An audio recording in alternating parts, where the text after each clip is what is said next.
Now, if you have a concrete slab on your house, most likely you've got some kind of cracks. Concrete will crack. It might be a surface crack like this, hopefully not a more pronounced crack like we have here. That's a result of the oak tree's root system over the years has caused this to crack. It probably started very small and then got larger and larger. Now, in the past, when you've had something like this, about the only thing you can do is break out the jackhammer, remove all of this concrete and re-pour it.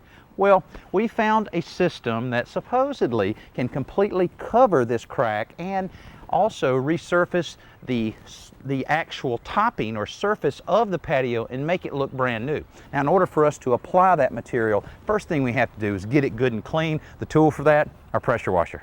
I begin by wetting down the whole surface before adding a cleaning solution designed for masonry surfaces to the washer's onboard reservoir. This allows me to apply plenty of cleaner to the whole patio quickly so that it can begin working on the dirt before I put on the high pressure tip and begin blasting away the crud.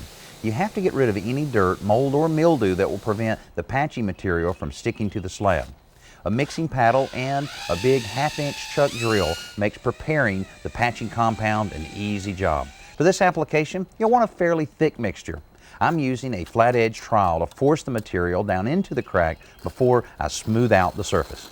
We allowed the crack filler to dry overnight so that this morning we'd be ready for the resurfacing. Now, I'm using the exact same material as I used to fill the crack. We'll just be mixing it a little differently. To fill a crack like this, we mixed it a little thicker so that I could apply it with the steel trowel and force it down into the crack. It dried perfectly. Now, the other material, we're going to want it a thinner consistency because we'll be applying it using a rubber squeegee. And one thing we found, though, is once this was dry, we could tell exactly what our patio would look like in terms of the color of this, and it matches perfectly all of our stepping stones and the border on our patio.